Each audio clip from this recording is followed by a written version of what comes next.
নমস্কার বন্ধুরা, আমি মৌ।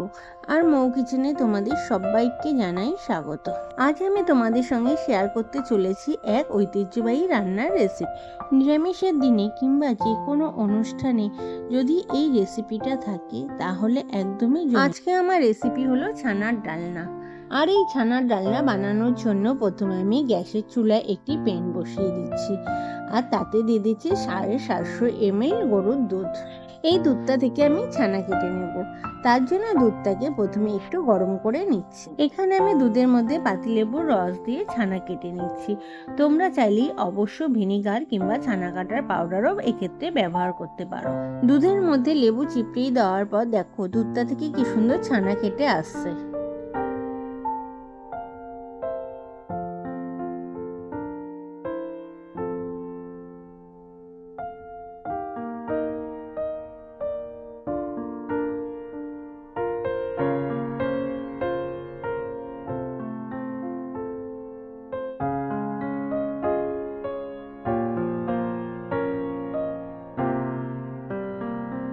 দুধটা থেকে ছানা কেটে আসলে ছানাটা আমি একটি ছাঁকনির মধ্যে ছেঁকে নেব। আমি যেহেতু ছানাটা লেবু দিয়ে কেটেছি, তাই ছানাটা যেন টক টক না লাগে, তার জন্য আমি ছানাটাকে খুব ভালো করে নর্মাল জল দিয়ে ধুয়ে নেব।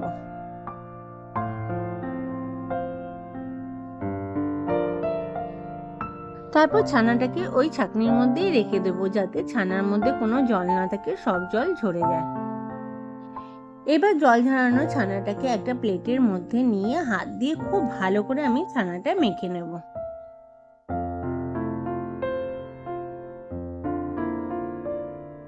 এইভাবে আমরা যদি হাত দিয়ে ছানাটাকে খুব ভালোভাবে মেখে নিই, তাহলে ছানাটা কিন্তু খুব সুন্দর স্মুথ হয়ে যায়। এবার ওই ছানার মধ্যে দিয়ে দেবো 1 টিস্পুন লঙ্কার গুঁড়ো, 1 টিস্পুন হলুদ গুঁড়ো, স্বাদ মতন লবণ, আদা আর কাঁচা লঙ্কা বাটা, আর সামান্য চিনি। আর বাইন্ডিং এর জন্য দিয়ে দেবো কর্নফ্লাওয়ার। এক্ষেত্রে তোমরা অবশ্য কর্নফ্লাওয়ারের বদলে ময়দারও ব্যবহার করতে পারো। এবার সমস্ত কিছু খুব ভালোভাবে আমি মেখে নেব। ছানাটা আমার খুব ভালোভাবে মাখা হয়ে গেলে আমি হাতের মধ্যে একটুখানি তেল ভালোভাবে মালিশ করে নেব। এবার ছানার ডোটা থেকে আমি অল্প একটু ছানা নিয়ে নিলাম এবং নিয়ে প্রথমে একটু গোল করে নিলাম হাতের সাহায্যে, তারপর একটা চ্যাপ্টা শেপ দিয়ে নিচ্ছি।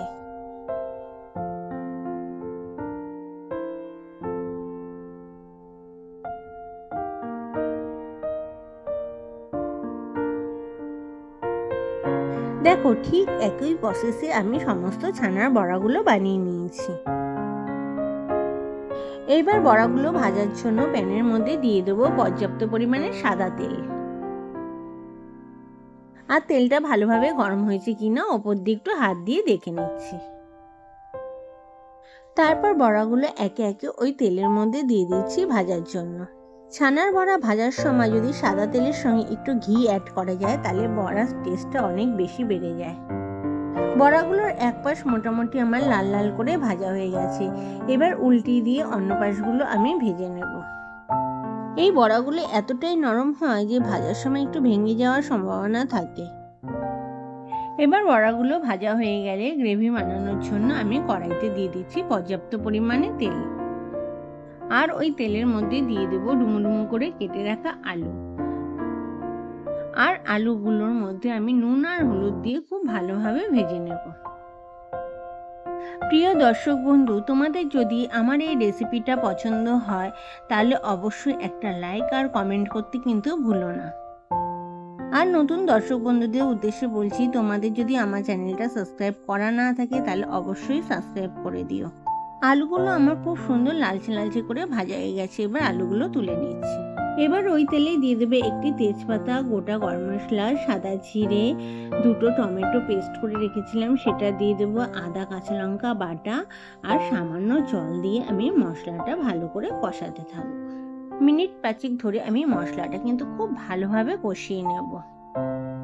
এরপর দিয়ে দেবো স্বাদ মতন লবণ, রঙের জন্য দিয়ে দেবো হলুদ গুঁড়ো, আর ঝালের জন্য দিয়ে দেবো লঙ্কার গুঁড়ো, আর টেস্টের জন্য দিয়ে দেবো ধনে গুঁড়ো আর জিরের গুঁড়ো। আমি এখানে খুব সামান্য হিঙের ব্যবহার করেছি। নিরামিষ দিনে যে কোনো রান্নায় যদি আমরা সামান্য একটু হিঙের ব্যবহার করি তাহলে সেই রান্নাটা খেতে কিন্তু ভীষণই সুস্বাদু হয়। মশলা কষাতে কষাতে যখন মশলা থেকে তেল বেরিয়ে আসবে তখন দিয়ে দেবো আগে থেকে ভেজে রাখা আলুর টুকরোগুলো। আলুর টুকরোগুলো আমি মশলার সঙ্গে খুব ভালোভাবে কষিয়ে নেব। আর কষানো হয়ে গেলে ঝোলের জন্য দিয়ে দেবো পরিমাণ মতন জল। আর জলটা দিয়ে ঝোলটা ততক্ষণ পর্যন্ত ফুটিয়ে নেব যতক্ষণ পর্যন্ত আলুটা ভালোভাবে সেদ্ধ না হয়। এবার দিয়ে দেবো গরম মশলা, কারণ ছানার বড়াটা দিয়ে খুব বেশি নাড়াচাড়া করা যাবে না, তাহলে বড়াগুলো ভেঙে যাবে। গরম মশলাটা ঝোলের সঙ্গে ভালো করে মিশিয়ে দিয়ে দেবো আগের থেকে ভেজে রাখা ছানার বড়াগুলো। আমার পরিবারের পুরনো সদস্যদের জানাই অসংখ্য অসংখ্য ধন্যবাদ। আর যারা আমার পরিবারের নতুন সদস্য তারা অবশ্যই আমার চ্যানেলটাকে সাবস্ক্রাইব করে আমার পাশে থেকো। আর পাশে থাকা নোটিফিকেশন বেলটাকে অবশ্যই অন করে রেখো, যাতে আমার চ্যানেলের সমস্ত আমার এই রেসিপিটা তোমাদের কেমন লাগলো অবশ্যই কমেন্ট করে জানিও।